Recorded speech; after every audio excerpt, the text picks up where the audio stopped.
Okay, so I'm going to be doing a review of Avengers X-Men Eternals Judgment Day. This was a big event.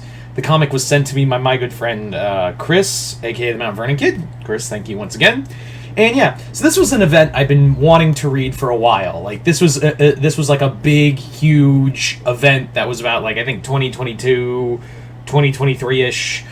And this was treated as like a big event because it was the big three teams of the Marvel universe. The Avengers, X-Men, and the Eternals. Although you could argue that the real third big team is Fantastic Four, which I would agree with.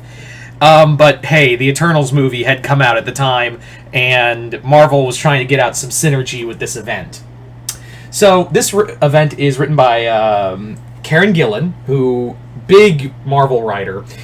He'd been doing of course, arguably one of the best Star Wars book of his Darth Vader run was Salvador Larroca. He had done Iron Man. He had done Immortal X-Men at the time. He was writing that at the time, and yeah, guy's done a lot. The guy Kieran Gillen has done a lot, and this comic is like a big culmination of what goes on in X-Men, Avengers, and Eternals at the time. So basically, the story is that the Eternals, who are now being led by Druig as Eternal Prime, have declared war on the mutants because the mutants have like a variation of the deviant gene in them, and furthermore, they're pissed off that they found out about the Five and their resurrection protocols, and the Eternals are like, fuck that, you're not Eternals. So we're going to declare war on mutant kind. Meanwhile, in the middle of all this is the Avengers, who are like, oh shit, we're gonna get caught in a war between the X-Men and the Eternals. It really does feel like this event, that's what you think the event's going, right?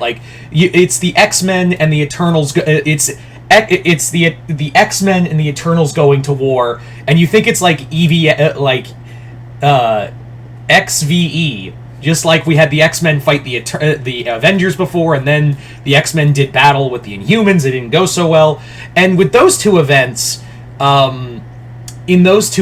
basically what happened was the X-Men were justified in fighting the Avengers and the Eternals, but they were painted as the bad guys. Here it's a little different, where the Eternals are clearly in the wrong here because of Druig and his grandfather, and the grandfather of the Deviants and Eternals, Uranus, who's also Thanos' grandfather, who you think again plays a big role. And why do I keep saying you think this is where it's going? It's kind of not, because the Avengers, Eternals, and X-Men get this brilliant idea to turn the celestial base of the Avengers into a new celestial, to stop the Eternals and command them to stop, because they're genetically modified to follow the orders of the Celestials. So that's their whole thing, is that they have to follow the Celestials, and the Avengers are living in a Celestial. So they bring it to life, and this new Celestial's just like, cease! I am going to judge Earth in one day, and if I am not satisfied, everyone dies. And everyone goes, fuck. So that's the real story, is that they have to stop this new Celestial from destroying the world. What I like about this book is that it kind of does something most Marvel events don't do, in that it shows what the common man is doing in the middle of all of this. They've been through so many crises of the King in Black, No Surrender, fucking the Phoenix, Galactus, all of that, and most people have become accustomed to the Avengers the heroes saving the day. But now we're living in a world where we're seeing there's different perspectives on all of it. There are people who follow Orchis and believe in, and when the Eternals declare war on the X-Men, they're like, yeah, Eternals. And It's really kind of showcases the whole world. One of my favorite things about this comic is when the Celestials like going around the world judging people, and I love when he like appears before Miles as like Peter. He just gives him a thumbs up, and Miles is just like in the middle of shit. He's just like, "Yeah, Pete, hi."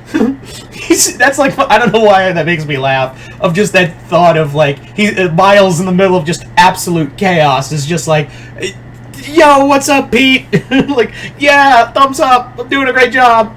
Not knowing it's a mad Celestial. This comic also really kind of focuses on characters Gillen likes to write.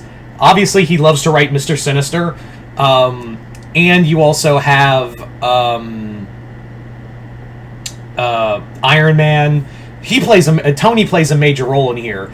In fact, he's really, aside from him and Captain America, they're this should really be an event. This really should have just been an X-Men Eternals event, because the Avengers hardly play a role in this other than Steve and Tony, because all the other Avengers are just like there.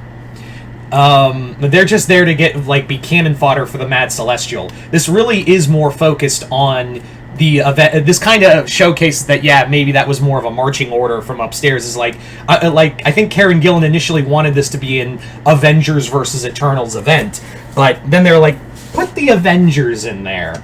It's a big event. So I feel like that was the case.